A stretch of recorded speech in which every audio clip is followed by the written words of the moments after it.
Hey everyone, this is Ieasha of Ieasha Designed It, and I wanted to come on here with a quick video because I wanted to show you the pressure that I use for my puff vinyl. Now, let me show you the puff vinyl that I'm using.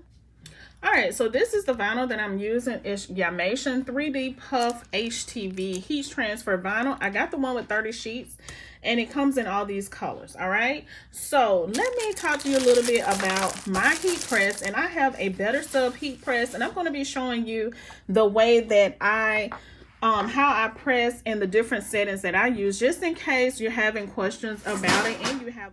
All right, so I was practicing and I put this on Instagram, but this right here is the first one that I did. I did Hornets, and as you see, I did the gold right here, which is the I went in Cricut and I did the gold HTV, and I just layered this gold HTV with this puff vinyl, okay, as you can see right here.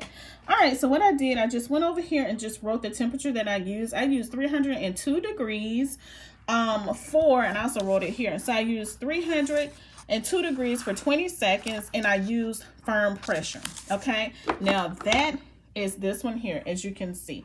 And let me show you how it looks. Let me see if I can get a good angle so you can see. So it puffed pretty good. I like the way this puffed, but let me show you the other one that I did. Okay, so this is the second one that I did. As you see, I messed up a little bit here, but that's okay because this is a practice shirt.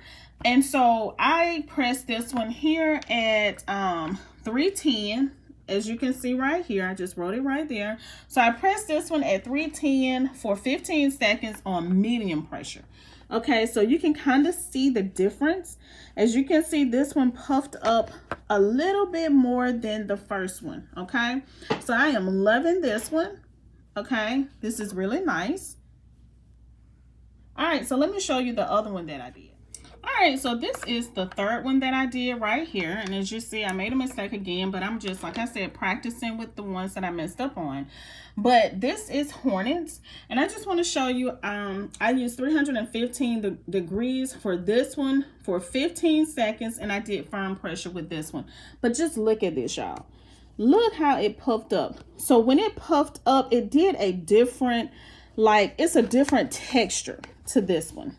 If you can see that, okay? As you can see, it looks like a little, I don't know what texture that is, but can you see that compared to the other two textures, okay? Now, this is really nice also. I like this texture. So what I'm doing here, I'm just showing you that you have to go in here and you have to practice your settings, because puff vinyl is different from, you know, iron-on vinyl and just regular vinyl. You have to find the setting that works for your heat press. Like I said, I have a Better Sub heat press. So make sure you go and just keep practicing and practice your settings and see what works best for you. All right.